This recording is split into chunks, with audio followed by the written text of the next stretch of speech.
So, I watched the video of the tardigrade again, and I realized that my Brantley had never seen anything like that. So I showed him the video, and I was like, you know what?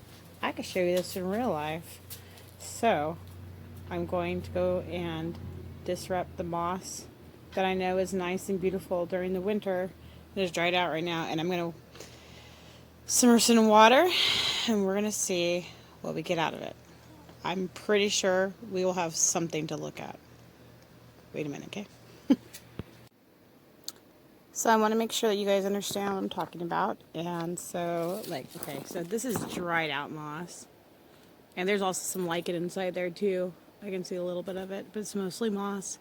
And this stuff gets really lush during the winter. But it's dried out right now, which would be called decimated. And I'm going to scrape it off, a little bit of it, and then I'm going to go and... So this is lichen. See the little yellow stuff? And what we used to use when we were doing collections is we would use a little pocket knife, and we would just hold whatever we were collecting into. We used paper bags, like lunch bags, but we would scrape it off with a little pocket knife into the bag and watch the magic after I get it wet, okay?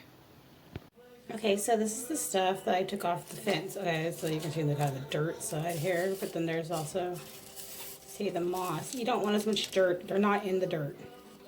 There's some lichen, see a little piece of lichen there.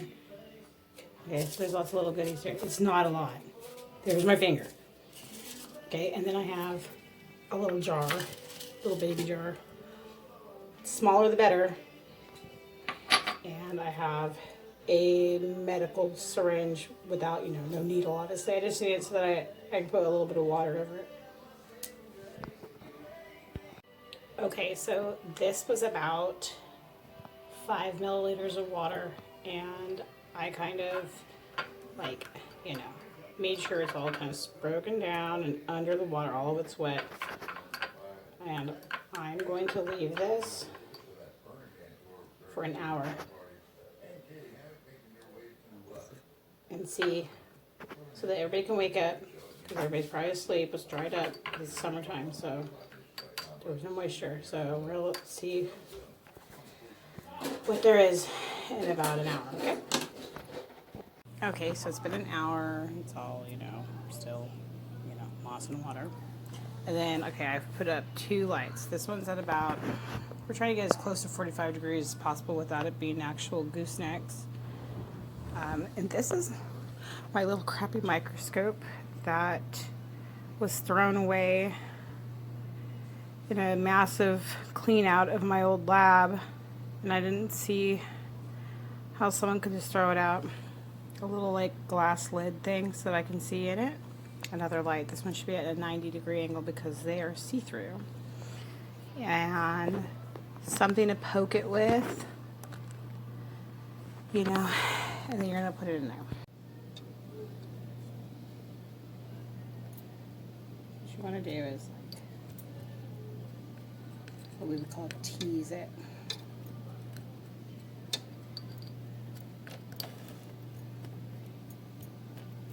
The benefit of working in a lab like this is being confident with your one hand.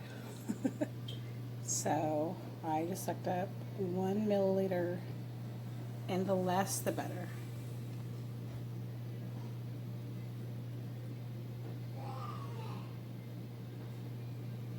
And I'm probably gonna get 4 of those.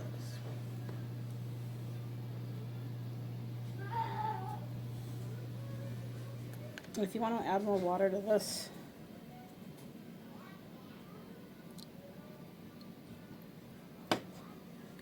that's cool too. Give you a little bit easier to work with, because you don't want to be looking through the stuff. You want to look through the water.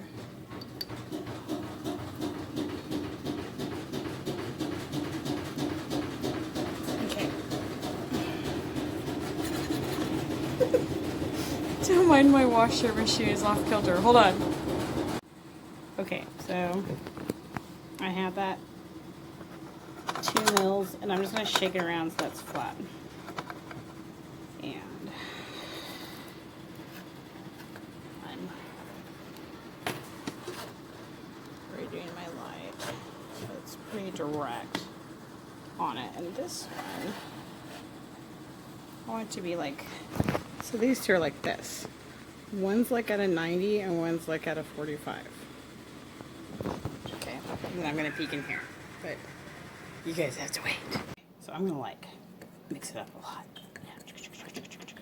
And remember, I added extra water. Like, and you can add as much as you want, but just remember, the more water you add, the more water you have to look through.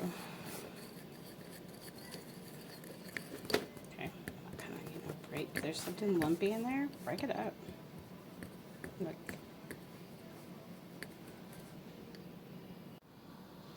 So I suggest starting on the lower setting and being farther away and then working your way in also, which is the way that all people suggest with microscopes also, is to use it lower setting first, higher setting next.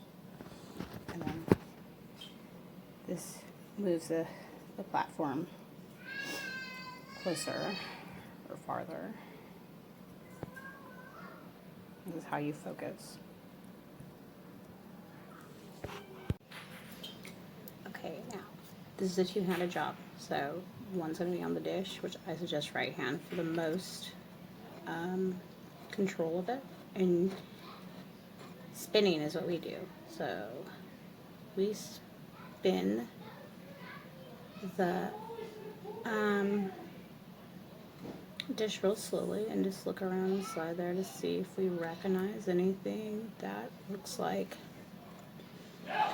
a valid shape that we recognize. I'm looking for a tardigrade shape.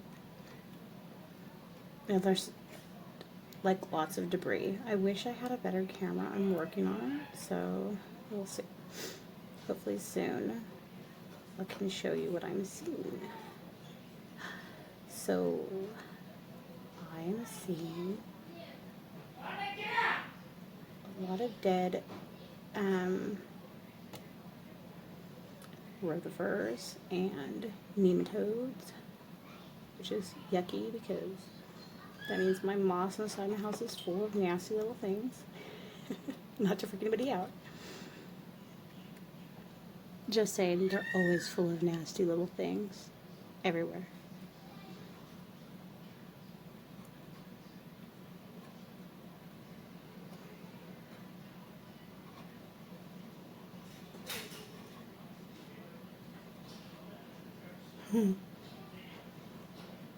I do enjoy this very much. Like I said, I'm real comfortable. I haven't touched a microscope. Geez. It's been a while. Years, possibly. And it's like riding a bike. And it's really exciting stuff. If you can get your hands on even a kid's one, mess around with it, look at stuff, I suggest it. It opened up such a wonderful, exciting world. To do actually really look through it now, though, okay? Bye. Okay. This is through my phone, so you have to tolerate what I'm looking at here. I'm trying to be as careful as possible. Okay, so it's a little thing in the middle there.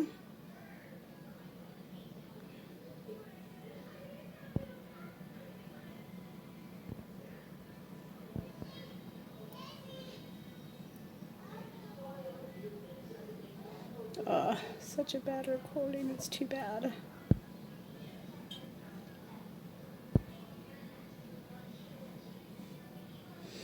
He's just so tiny. It's so hard to get a recording the way I'm doing it. But it's most definitely a tardigrade. I've so got to invest inside of a camera for this. Oh, here he goes, he's marching.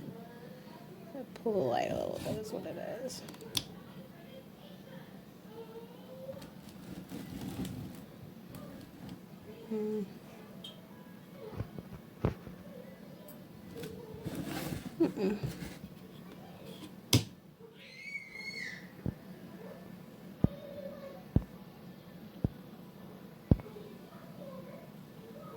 I wish you could see it better. He's so cute. And it's definitely a Ramazodius.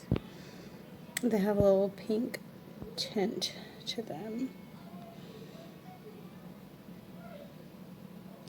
My point is, when I look through the microscope, I can see him in pretty decent detail. Look at him go. So you don't need a camera to see them good, but they're in there. Go looking.